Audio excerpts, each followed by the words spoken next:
Evening. चलो, कल का याद है सबको प्रोसेस? फर्स्ट स्टेप एक बार क्या बोल रहे हो?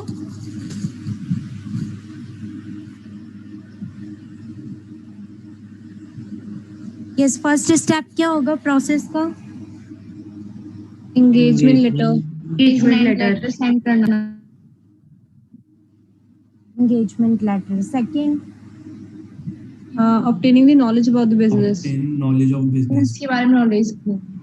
Okay. Third step, internal controls को जानना, like the internal controls, understanding internal controls. Fourth step, analysis of risk, risk of material misstatement. Ma'am yes ma'am एक बार ये वाला जो पॉइंट है ना इसको एक बार समराइज करके वापस बता दो। हाँ, मैं बता देती हूँ अभी। Okay, next step, Ending of audit.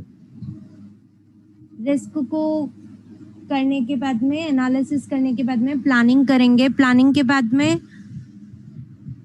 Audit evidence करेंगे। देन कंक्लूजन देंगे मैम, कंक्लूजन निकालेंगे और फिर अपना वो देंगे, फाइनल ओपिनियन इशू करेंगे मैम। ओपिनियन इशू करेंगे इन ऑडिट रिपोर्ट। ओके, चलो, एंगेजमेंट लेटर कौन इशू करता है? ऑडिटर मैम करता है। नॉलेज ऑफ बिजनेस के अंदर क्या क्या नॉलेज ऑब्टेन करेंगे आप? कुछ एग्जांपल्स। मैम उस पे लॉज और रेगुलेशन कौन से फॉलो, किस टाइप ऑफ बिजनेस है, नेचर, एविडेंस, ठीक है। क्या क्या नेचर है आपके बिजनेस का? नेचर क्या है आपके? की मैनेजरियल पर्सन कैसे होता है मैम, है आपका? प्रोसेस ऑफ ऑपरेशन कैसा ओनर है? कौन है, उसका ओनर कौन है, क्या काम कर, लीगल फॉर्म क्या है आपका? आपकी कंपनी है या फिर आप एलएलपी फॉर्म करके हैं या पार्टनरशिप फॉर्म से, है ना? आपका पर्पस ऑफ ऑडिट क्या है? ये सब चीजें हम स्टार्टिंग स्टेज पे लेते हैं। तो नॉलेज ऑफ बिजनेस के यहीं पे हम क्या लेते हैं? सारा बिजनेस का नॉलेज लेंगे पूरा।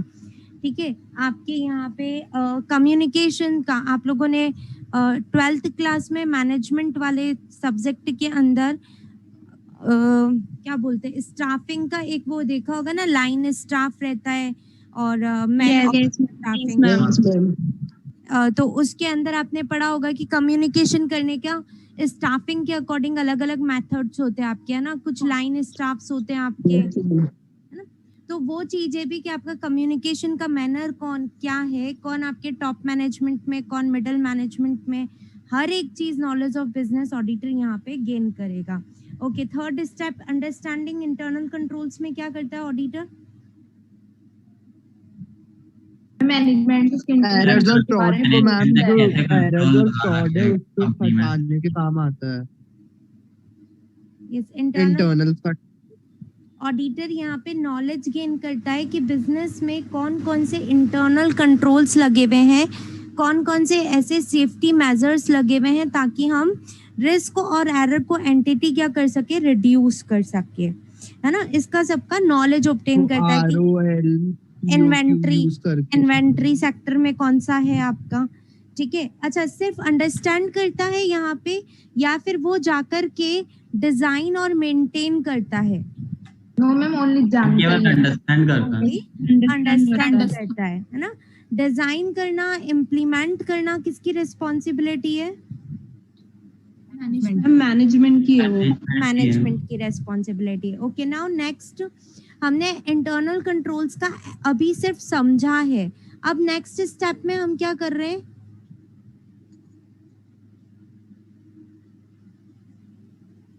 नेक्स्ट स्टेप क्या है हमारी?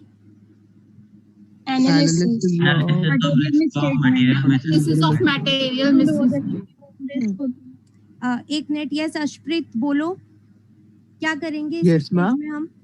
अशप्रीत, यस मैम, रिस्क का मेजर, मैम जो भी रिस्क का मेजरमेंट हुआ है इंटरनल कंट्रोल पे रिलाय करके मतलब अपन काम करेंगे, रियलिटी चेक करेंगे, उसके बाद और जो मतलब अगर रिस्क ज्यादा है तो चेकिंग उसमें ज्यादा लगेगी और ऑडिट एविडेंस अपन को ज्यादा काम मतलब यूज लेने पड़ेंगे उसके लिए।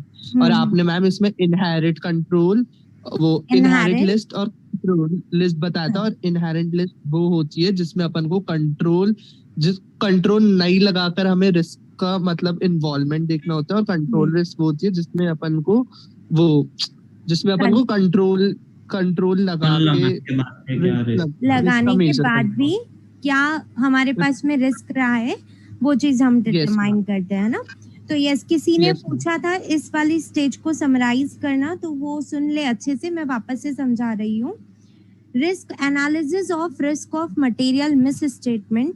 एक ऑडिटर ये एनालिसिस करेगा कि बिजनेस के अंदर कंट्रोल्स लगाने के बाद भी ऐसी कौन कौन सी एरर्स होने के चांसेस है, या फिर आपके यहाँ पे कंट्रोल्स लगाने के बाद भी एरर्स होने का क्या लेवल हो सकता है, जिससे फाइनेंशियल स्टेटमेंट में कुछ मिस स्टेटमेंट्स अभी भी बाकी रह सकती है।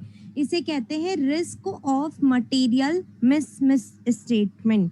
ठीक है, शॉर्ट के अंदर ROMM, risk of material miss statement बोलते हैं। इसका मीनिंग क्या होता है कि बिजनेस में आपने कंट्रोल्स लगा दिए हैं, कंट्रोल्स लगाने के बाद में भी क्या रिस्क है कि आपके बिजनेस में कोई भी फ्रॉड हो सकते हैं या फिर कोई भी एरर्स हो सकते हैं, आपके फाइनेंशियल स्टेटमेंट्स में फ्रॉड हो सकते हैं या एरर्स हो सकते हैं। उस लेवल का डिटर्मिनेशन ऑडिटर इस स्टेज पे करता है।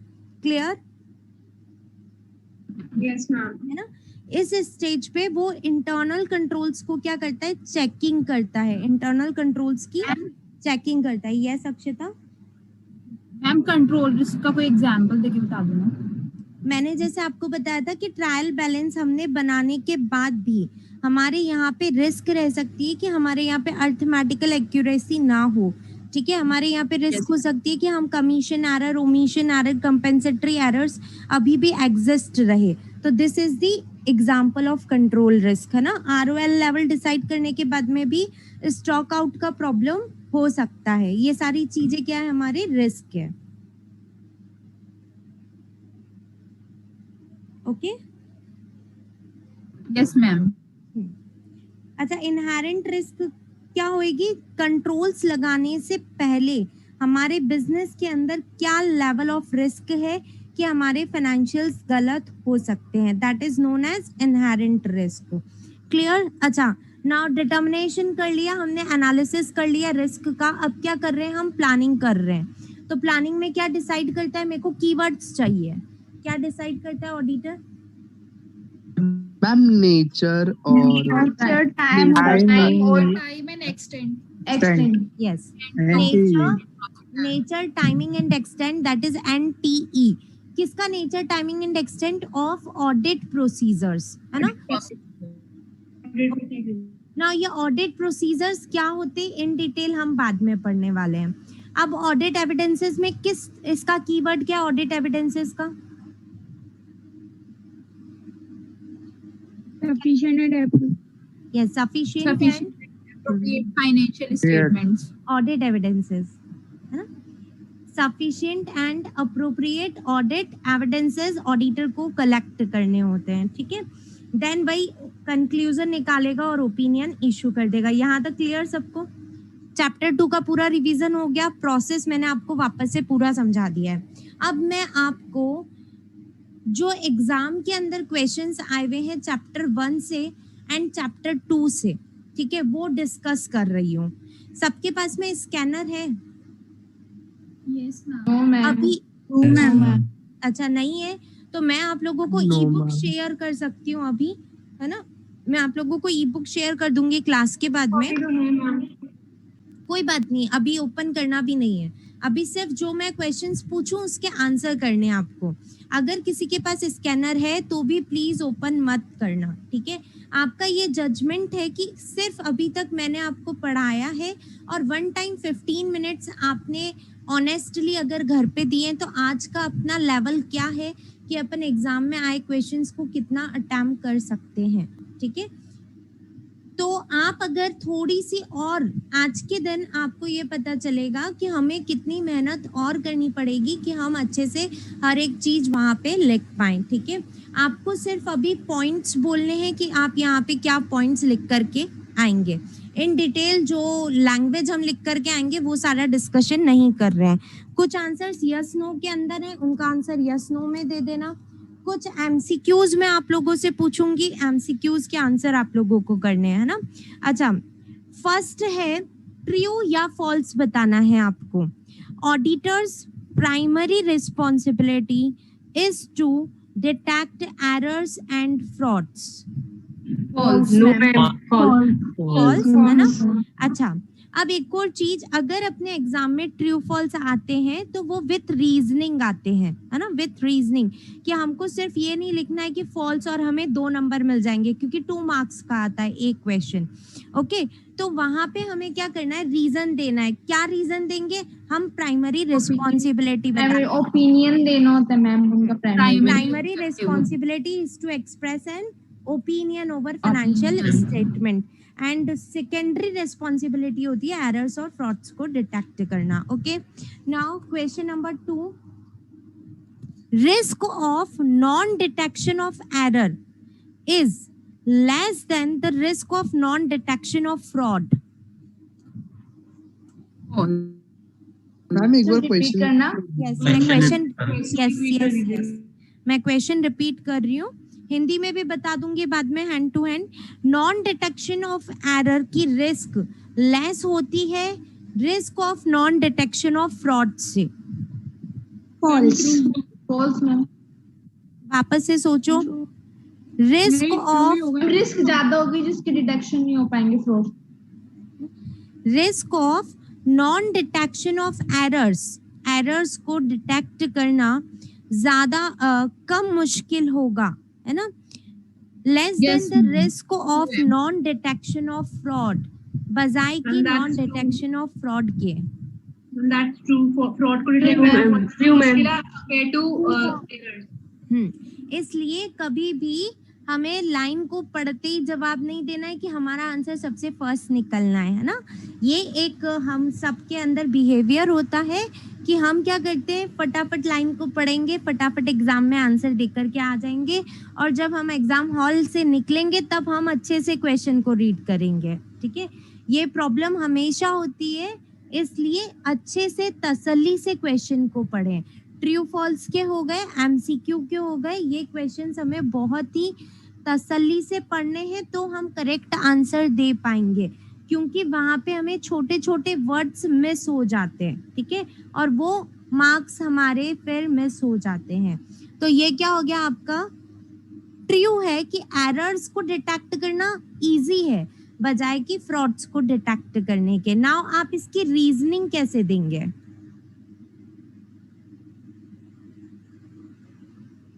एरर और फ्रॉड में डिफरेंस बता के डिफरेंस बता के एरर और फ्रॉड का डिफरेंस बता देंगे।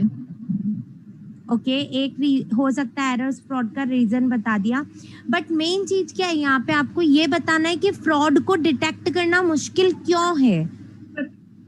क्योंकि मैम इंटेंशनली किया जाता है। इंटेंशनली जो fraud होते हैं ना वो इंटेंशनली होता है। हाँ, एक तो चलिए लिखा आपने इंटेंशनली होता है ना, सेकंड पॉइंट बोलिए।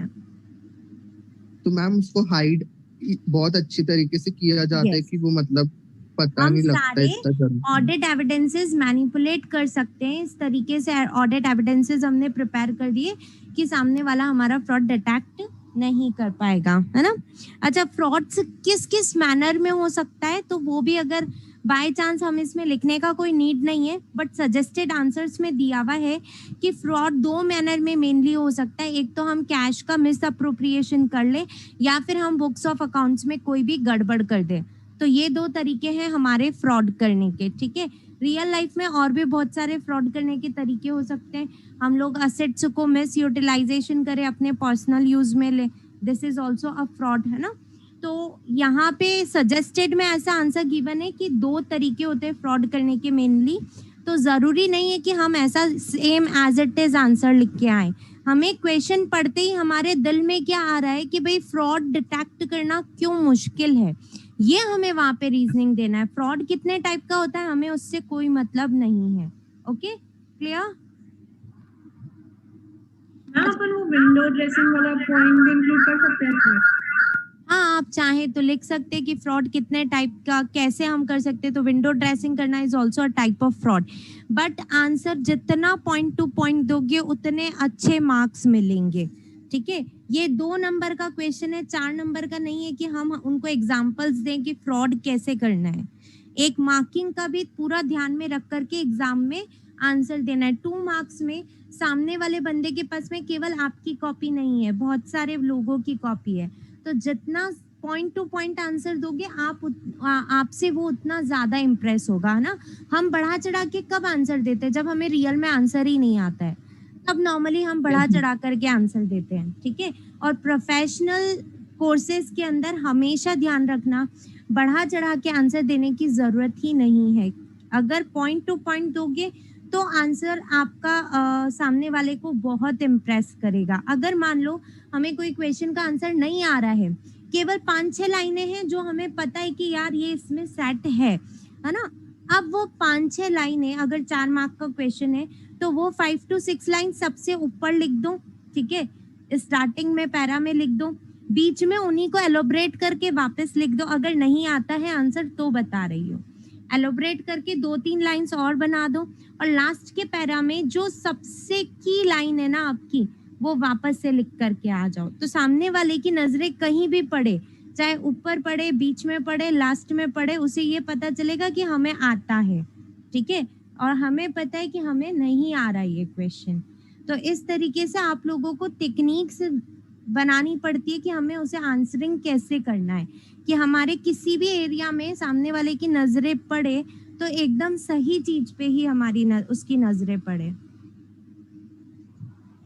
ओके, समझ में आ गया second question. Now third question आया था कि आपको अकाउंटिंग और ऑडिटिंग के बीच में डिफरेंसेस बताने। ये तो अपने आप कर लोगे आप लोग, ठीक है, या डिस्कस करें इसे अभी? हम कर लो डिस्कस। मैम वो तो याद ही कर लेंगे बाद में, है ना। अच्छा बताइए, अकाउंटिंग के अंदर क्या करते हैं आप? फटाफट 4 पॉइंट्स डिस्कस कर लेते हैं। अकाउंटिंग के अंदर comprising, classification, computation. Yes, mainly recording of transactions होता है। जैसे ही वो अकर होते हैं हम रिकॉर्ड कर लेते हैं। ऑडिट के अंदर क्या होता है? Examine the financial record evidence. Yes, critical examination करते हैं एविडेंसेस का और ओपिनियन इशू करते हैं। अच्छा, अकाउंटिंग के लिए कोई क्वालिफिकेशन है? नो मैम, कोई क्वालिफिकेशन नहीं। और ऑडिटिंग के लिए specified qualification? Chartered accountant. Yes. Accounting की मेन रेस्पॉन्सिबिलिटी किसकी है? ऑडिटिंग की ऑडिटर की, है ना। What is the end result of accounting? Financial statements, है ना। financial statements. और what is the end result of auditing? Audit report. Audit report, Opinion by auditor. Okay, so अच्छा, अकाउंटिंग को जस्ट वेट।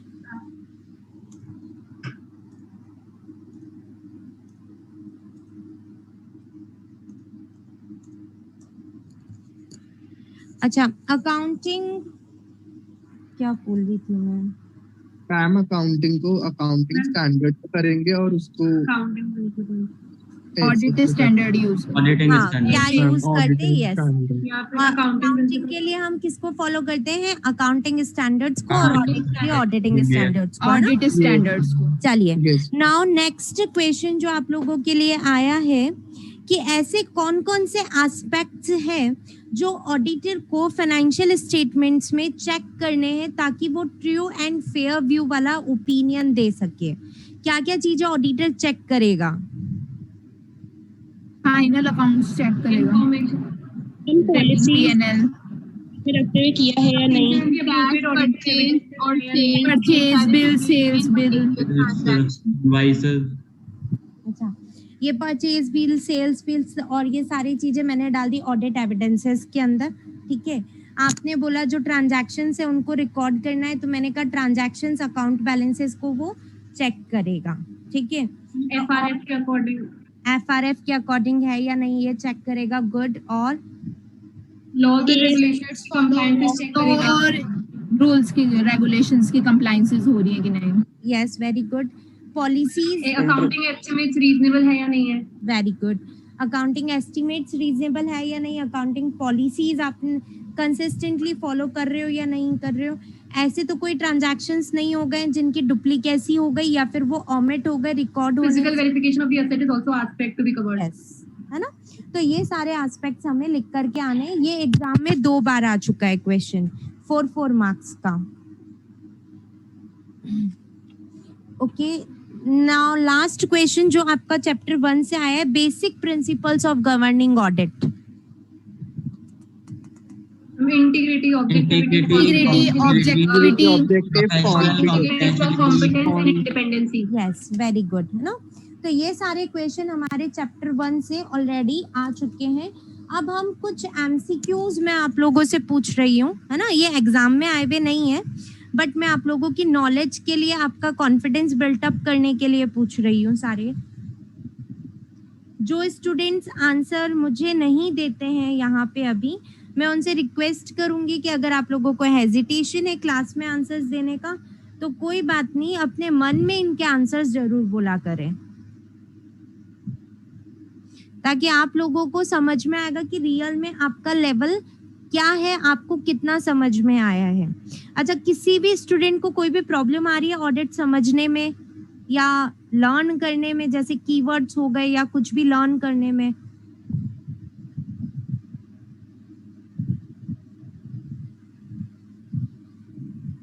No ma'am. आ रहा है सबको सब कुछ अच्छे से समझ में? ओके, चलिए। यस वंश, कुछ कहना चाहते हो? हाँ मैम, जस्ट रिक्वेस्ट, अभी है ना, मतलब अपन ने सेकंड क्वेश्चन की जितने, सेकंड चैप्टर के जितने क्वेश्चन डिस्कस किए हैं आपने, जिससे फर्स्ट चैप्टर के वो शॉर्ट में लिखवा दिए थे ना मैम, वैसे ना इसके भी करवा। हाँ, मैं सेकंड चैप्टर, बिल्कुल, मैं सेकंड चैप्टर मैंने नोटबुक प्रिपेयर कर ली है। मैं अभी एक्चुअली आपको सेंड कर रही थी, बट सेंड करना भूल गई थी। अभी क्लास एंड होते ही मैं आपको नोटबुक शेयर कर रही हूँ चैप्टर 2 का, है ना। Okay ma'am. ओके, चलिए एमसीक्यूज स्टार्ट कर रहे हैं अपन। अच्छे से सुनिएगा। मैं पहले ऑब्जेक्टिव्स आप लोगों को नहीं बताऊंगी, आपको ही मुझे आंसर बताना है ना। क्योंकि ऑब्जेक्टिव में से तो हम क्या ट्राई मार लेते हैं कि भाई ये वाला आंसर होगा, तो पहले आप लोग मुझे आंसर बताएंगे। अगर आप अनेबल होंगे तो मैं आपको ऑब्जेक्टिव्स बताऊंगी। The main objective of financial audit is,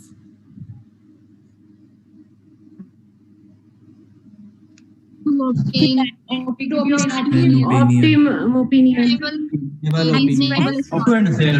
To issue opinion. yes, confidence of financial users. express Build confidence among financial users. To express No, reasonable assurance.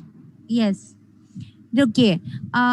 ये जिसने बोला ना degree of financial statement reliability increase हो जाती है, that is actually objective of audit, है ना। Objective of audit है।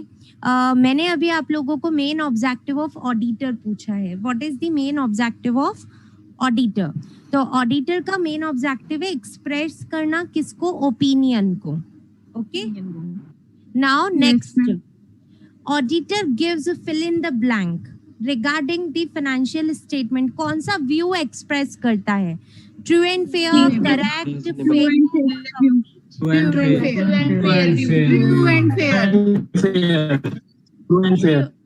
Okay, true and fair view. Now third question है आप लोगों का, auditing begins where fill in the blank ends? Accounting and yes, good. Audit is जहाँ पे एक बार यस, जहाँ पे आपका अकाउंटिंग एंड होगा वहाँ पे आपका ऑडिट स्टार्ट होगा। start होता है. ओके, नाउ नेक्स्ट, मैं इसके ऑप्शंस भी दे रही हूँ आप लोगों को फोर्थ के. Which type of organization use auditing services? वैसे आपके हिसाब से which type of organization use? Companies mainly. 2 crore से ऊपर ट्रांजैक्शन वाले.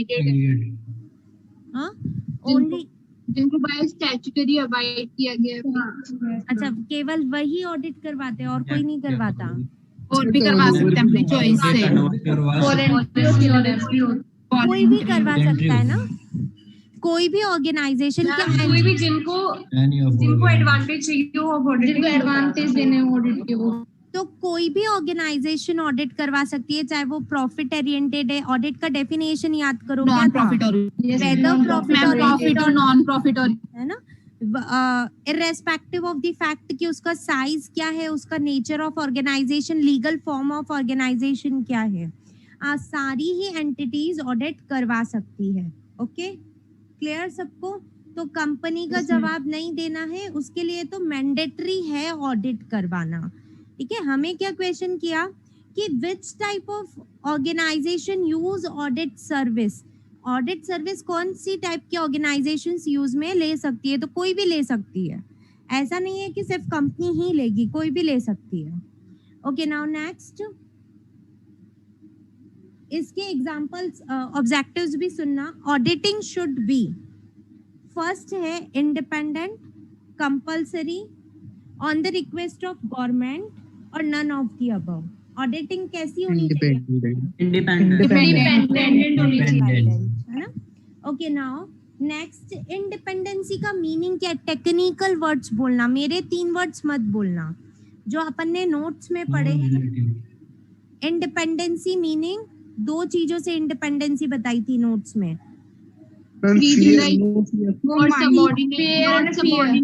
फेयर होना चाहिए, रिलेटेड नहीं होनी चाहिए. ये तो अपने वर्ड से समझने के लिए है ना. मैम ऑप्शन बोलना. Independent by mind, independent by appearance, appearance. Ma'am both और नन. Ma'am both. अगर टेक्निकल, हमें ये 3 जो वर्ड्स मैंने आपको दिए वो मैंने क्या कहा था, ये मैं आपको समझाने के लिए बता रही हूँ. टेक्निकल वर्ड्स क्या है? इंडिपेंडेंसी का मतलब इंडिपेंडेंसी होनी चाहिए बाय माइंड एंड इंडिपेंडेंसी होनी चाहिए बाय अपीयरेंस. माइंड के अंदर हमारा फियर और फेवर दोनों आ जाते हैं और अपीयरेंस के अंदर हमारा रिलेटेड पार्टी आता है. Okay, now next. और मैम रेम्यूनरेशन के लिए क्या यूज करना है? रेम्यूनरेशन के लिए तो आपकी रेम्यूनरेशन तो आप खुल करके डिसाइड करेंगे ना, सामने वाला बंदा और अपना, कि मैं कितना रेम्यूनरेशन लूंगा. तो वो इंडिपेंडेंसी के अंदर आता ही नहीं है. रेम्यूनरेशन तो आप और मैं दोनों जने हमारा साइज ऑफ द बिजनेस देख करके डिसाइड करते हैं, तो उससे हमारी इंडिपेंडेंसी कभी खतरे में नहीं आती है ना. उससे जरूर इतना हो सकता है कि मेरे को कौन सा ऑर्गेनाइजेशन को चूज करना. ब्राइब के लिए क्या बोले मैम? वो ब्राइब के लिए होता है ना. वो तो फेवर हो गया, that is not part of remuneration. Remuneration तो हमेशा लीगल. आप रेम्यूनरेशन किसे कहेंगे? आप जो भी लीगल काम कर रहे हैं उसके लिए मैं आपको जितना पैसा दूंगी, वो रेम्यूनरेशन है. अब आपको मुझे अलग से ब्राइब देना है तो वो आ गया मेरा फ्री फ्रॉम फेवर में, कि आपको फेवर से फ्री होना चाहिए, यानी आपको माइंड से फ्री होना चाहिए. ओके, रेम्यूनरेशन एकदम लीगल होता है, उसे बकायदा दिखाया जाता है कि आपने ये ऑडिट करने के लिए उसे कितना पैसा दिया था. This is indirect expenses for company, और ये हम उसके P&L के अंदर बकायदा शो करते हैं. और ये जो ब्राइब देंगे, क्या ये P&L के अंदर शो करोगे? No ma'am. नहीं ना. ठीक है. Okay, now next. If auditor maintain high degree of independency, it will result in first, attention of media, second, reward by central government, third, enhanced reliability of financial statements, and fourth, good relationship with the entity. Enhance reliability. इसका question था कि अगर auditor independency बहुत high degree की maintain करके रखता है तो उसका रिजल्ट क्या होगा? उसका रिजल्ट ये होगा कि फाइनेंशियल स्टेटमेंट की रिलायबिलिटी क्या हो रही है? इंक्रीज हो रही है. Okay, now next question. Auditor should have knowledge of, किस किस का नॉलेज होना चाहिए ऑडिटर को?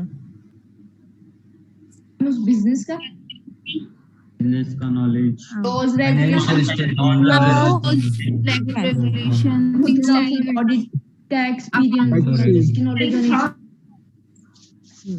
अकाउंट्स की होनी चाहिए.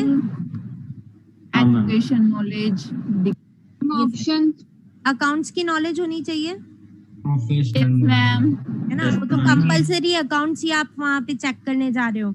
ऑडिट का नॉलेज होना चाहिए एजुकेशन नॉलेज, और लॉज का नॉलेज होना चाहिए. इनकम टैक्स एक्ट और सारी चीजें इसी में आ जाती है. Income tax act is also a law, है ना? तो लॉ के अंदर ही इनकम टैक्स एक्ट आ गया, जीएसटी एक्ट आ गया. तो मेनली 3 चीजें जो मैं आपको हमेशा बोलती हूँ कि मैं अलग अलग सब्जेक्ट में घूम के आ जाऊंगी, अकाउंट्स, ऑडिट एंड लॉ. इन 3 का मेन आपको नॉलेज होना कंपलसरी है. नाउ नेक्स्ट, ऑडिटर के पास में क्या कम्युनिकेशन स्किल्स होना कंपलसरी है ना? हमने पढ़ा था ना कौन कौन सी स्किल्स होती है ऑडिटर के, वो क्या क्या स्किल्स होनी चाहिए, क्वालिटीज क्या क्या होनी चाहिए? पर्सनल और प्रोफेशनल, टेक्निकल होनी चाहिए, टेक्निकल एंड पर्सनल.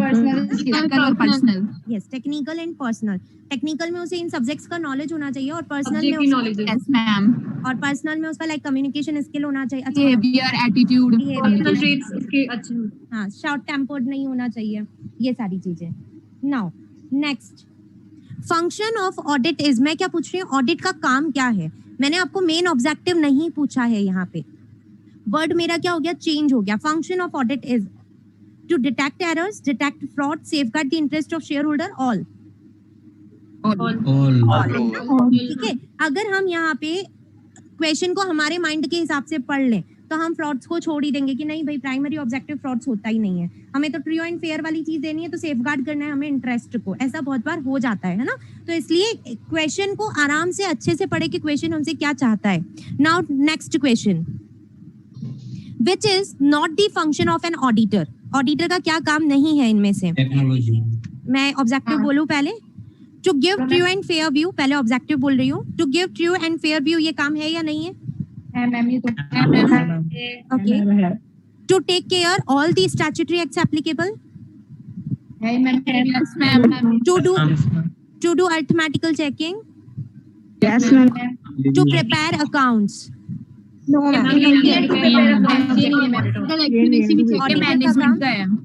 ऑडिटर का काम अकाउंट्स बनाना नहीं है, वो मैनेजमेंट का काम चेक करना होता है मैम. चेक करना उसका काम है.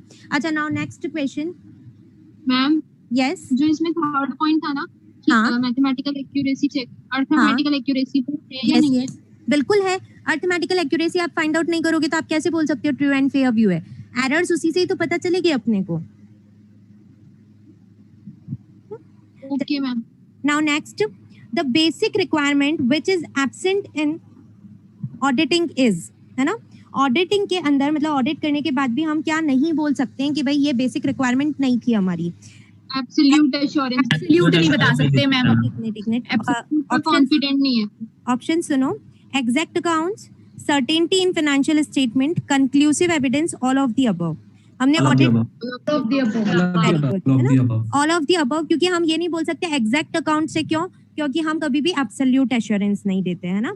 सर्टेनिटी इन फाइनेंशियल स्टेटमेंट्स की, आपकी फाइनेंशियल स्टेटमेंट में जो भी लिखा है एकदम एग्जैक्ट लिखा है, सर्टेन फिगर्स लिखे हैं, हम ये भी नहीं बोल सकते हैं. आपके फाइनेंशियल पोजीशन एकदम कंटिन्यू ऐसे ही चलती रहेगी, हम ये भी नहीं बोल सकते हैं. कंक्लूसिव एविडेंस तो ऑडिट में कभी होते ही नहीं है. Which type of evidences are collected by auditor?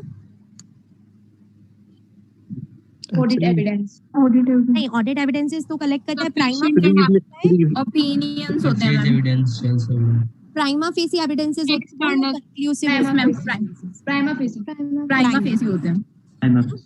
Okay. अच्छा, नाउ पहले सुनना, ऑब्जेक्टिव्स सुनना सारे.